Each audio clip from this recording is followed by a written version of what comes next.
We'll start with the next topic, that is electroplating. Electroplating is an application of electrolysis only. So what is electroplating? In electroplating, a thin layer of metal is deposited on the another metal.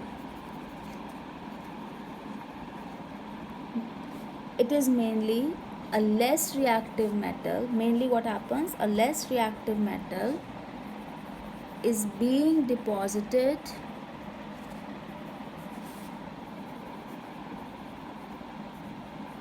on more reactive metal.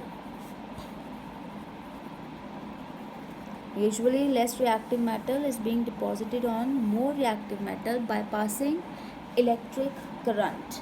Okay, main purpose of electroplating is to protect metal from corrosion. As we know that iron undergoes corrosion, so in case or in so as to prevent iron is being electroplated with nickel or chromium. Okay, this is mainly being done so as to protect the metal from corrosion or rusting. Another reason is to make the articles for decoration purposes, to make them look more attractive. That's why less reactive metal, we can use gold, silver. Okay, these metals can be used for the to electroplate another metal. Maybe cheaper metal is being electroplated with gold or silver to make it more attractive, to make it more decorative.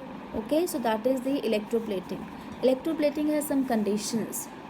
We all know when we are talking about electrolysis, it has cathode, anode